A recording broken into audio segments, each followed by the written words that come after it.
자영업자의 눈물이다. 여기에 혼밥족 사양합니다. 참 아이러니하죠. 자영업자가 눈물을 흘린다는 건 장사가 안 돼서 힘들다는 이야기인데 혼밥족, 혼자 밥을 먹으러 오는 사람은 오지 마라. 이렇게 하는 게 이게 여러분 이해가 되세요? 이해 안 되시죠? 그런데 이런 일이 지금 시장에서 벌어지고 있습니다. 점심시간에 부득이하게 1인 손님을 받지 않습니다 하고 식당 앞에다가 팻말을 붙여놓은 데까지 생기기 시작했어요.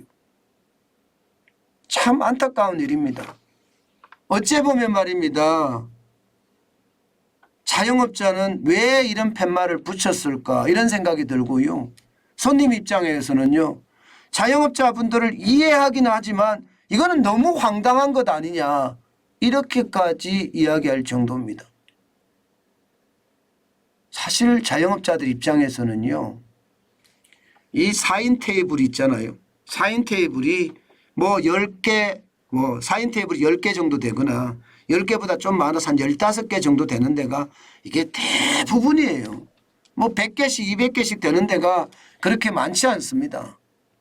게다가 이 4인 테이블을 뭐 2인 테이블로 이렇게 쪼개서 이렇게 만들어 놓은 곳이 있으면 좋은데 옛날부터 장사를 해 오신 분들은 이게 4인 테이블을 쪼개서 2인 테이블씩 쪼개서 되는 데가 그렇게 많지 않습니다. 그러다 보니까 말입니다. 점심시간에 한 사람이라도 더 받아야 되니까 4인 테이블을 웬만하면 꽉 채우고 싶은 거예요. 꽉 채우고 싶은 거예요. 만약에 한 사람이 들어와서 4인 테이블 하나를 딱 장악을 하고 밥을 먹으면요. 결국 말입니다. 적어도 3인을 받을 수 있는 자리를 한 사람이 차지하니까 자영업자 입장에서는 단위 시간당 객단가가 제대로 안 나오는 거예요. 게다가 요즘은 저녁 장사가 안 되잖아요. 점심 장사만 반짝 하잖아요. 그럼 점심 장사 시간에 웬만하면 매출을 좀 많이 올려야 되겠다. 그런 차원에서 이게 걸어 놓은 거긴 합니다. 게다가 말입니다. 이게 이렇게까지 할 수밖에 없는 이유가 아주 다양하게 있습니다. 당장 말입니다. 인건비가 지금 장난 아닙니다. 외식 종업은 평균 임금을 한번 보세요. 2018년 대비 2022년 불과 2년 만입니다. 2년 만에 195만 원, 5만 6천 원이요. 232만 5천 원이 됩니다. 그럼 얼마나 올랐습니까? 적어도 말입니다. 36만 9천 원이 올랐잖아요. 36만 9천 원이. 2년 사이에 굉장히 많이 오른 거예요. 게다가 물가는 또 안 올랐습니까? 소비자 물가가 지금 폭등한다고 이야기할 정도로 많이 올랐잖아요. 소비자 물가만 하더라도 1월에 5.2%가 올랐습니다. 그런데 여기에 여러분 이게 예를 들어서 야채 이런 가격을 보면 말입니다. 가격은 더 올랐습니다. 그러니 이 물가를 감당하기도 쉽지가 않습니다. 어디 그뿐입니까? 난방비는 또 장난 아니잖아요. 1월에 난방비가 고공행진이라고 이야기할 정도니까요. 지역 난방비가 여러분 34%, 도시가스가 36.2%, 전기료가 29.5% 올랐습니다. 지금 난방비 2차 폭탄 왔다면서 소상공인들 내지는 자영업자들이 단체로 기자회견까지 하고 있습니다. 정부 지원이 필요하다 이렇게 말입니다. 사실 난방비가 40만 원 나오던 사람들이 아니면 30만 원 나오던 사람들이 80만 원이 나왔대요. 30만 원 나오던 사람이 80만 원. 저도 국밥집을 했거든요. 저도 국밥집을 3년 동안 운영을 해봤는데 그 당시에 가스를 굉장히 많이 씁니다. 국밥집은 국물을 만들어야 되니까. 그 당시에 제가 23만 원, 24만 원 냈었거든요. 평균. 그런데 지금 보면 40만 원이 아니라 80만 원, 90만 원 낸다고 하니까 이게 난방비에 대한 부담 어마어마합니다. 게다가 전기료 폭탄까지 있잖아요. 전기료 폭탄까지. 그러니 비용이 이게 인건비 올라, 재료비 올라, 여기다가 공공요금 올라 못 버티니까 팔아도 남는 게 없으니까 결국 말입니다. 자구책을 마련하는 게 가격을 올리는 것. 이것도 가격도 또 많이 못 올려요. 예, 가격을 너무 많이 올리면 손님이 뚝 떨어지니까 예, 가격 올리는 것. 여기에다가 결국은 1인 손님 받지 않습니다 하는 이야기가 지금 나오는 겁니다.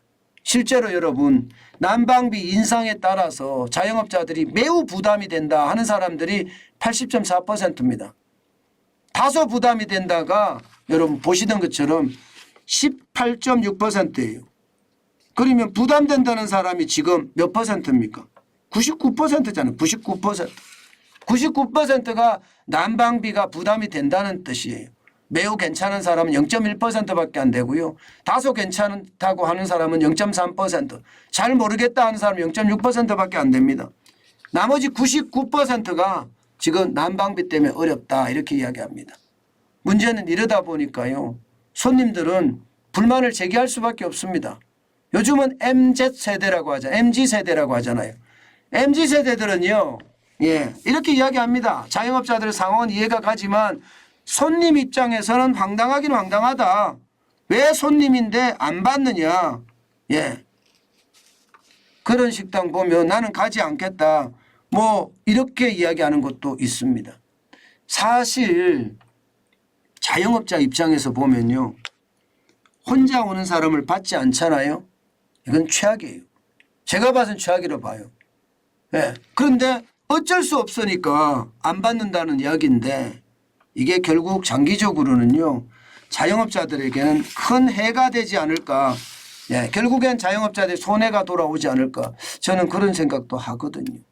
기왕이면 저는 그래요.